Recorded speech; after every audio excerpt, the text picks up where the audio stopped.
거고요. 근데 문제는 뭐냐면 좋아요. 백보 양보해서 그렇게 했어.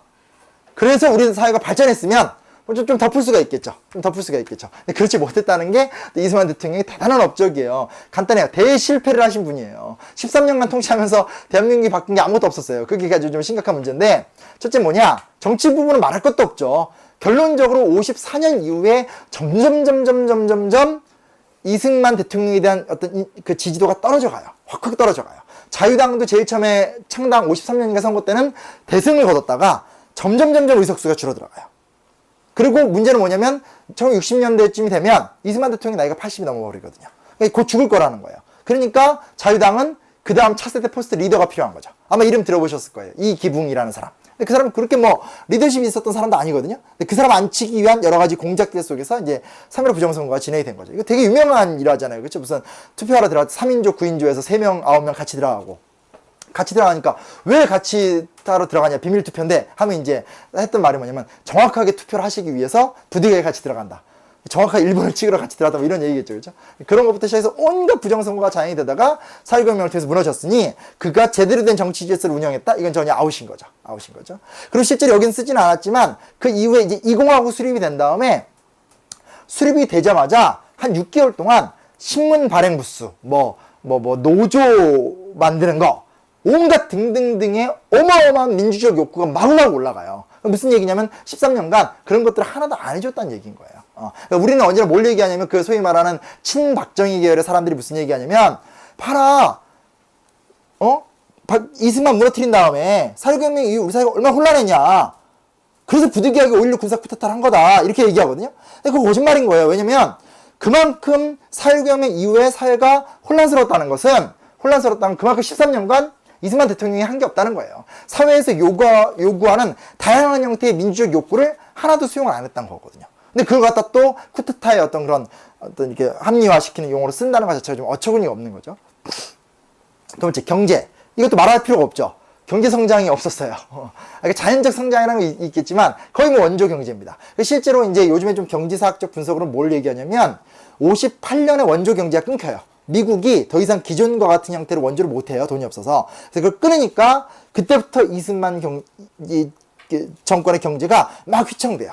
그러니까 근 10년 동안 미국이라는 나라에 의해서 막강한 원조를 받으면서 도대체 이승만은 뭐 했냐는 거예요. 그리고 그 이후에 박정희 정권도 제일 초기에 정권 운영할 적에 화폐개혁 같은 걸 하면서 뭔가 어떤 그런 이 부정비리 자금이라도 끄집어내서 경제개발을 해봐야 되겠다는 계획을 세우거든요. 화폐개혁을 해놓고 민간 자본 끄집어내 보니까 민간 자본이 너무 없는 거예요. 그러니까 진짜 박정희 대통령 입장에서 본다면 박정희 대통령의 산업화라는 건 무에서 유가 된 거거든요. 아무것도 안 해놨으니까. 그리고 저번에도 뭐 얘기했듯이 계획경제가, 그러니까 5개년 경제계획 같은 거 제안하니까 그건 스탈린식의 계획경제다. 빨갱이들이 하는 거 못하겠다. 뭐 거부하고. 딱 뭐랑 비슷하냐면 아프리카랑 비슷해요.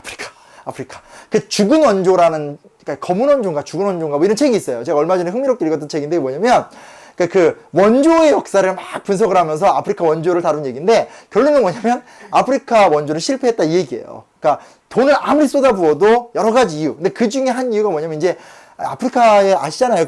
정치 지도자들이 얼만큼 대단한 도덕적 타락의 모습을 보이고 아프리카는 비슷하다고 생각하시면 돼요. 세 번째, 이게 또 대박이에요. 외교 부분도 완벽하게 실패를 해요. 왜냐면 이게 되게 중요한 문제가 뭐냐면요. 샌프란시스코 강화회의가 뭔지 아세요? 샌프란시스코 강화회는 일본이 전범국가였잖아요. 전범국가의 지위를 철회하고 다시 일본을 국제사회에 대비시키는 회의였어요. 42개의 국가가 참여했었거든요. 근데 우리는 여기 참여도 못했어요.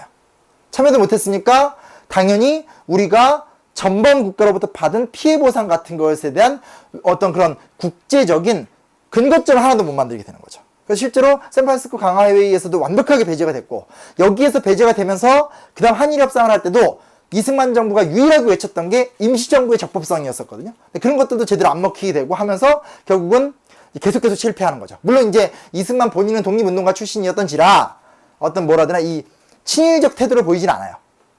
그렇기 때문에 무슨 일본과의 어떤 굴욕적인 어떤 외교관계를 맺고 이런 건 없어요. 없지만 문제는 뭐냐면 결국은 외교관계 부분에서 미국도 그렇고 일본도 그렇고 어떤 동아시아 역학관계에서 이승만 해낸 게 없다는 거예요.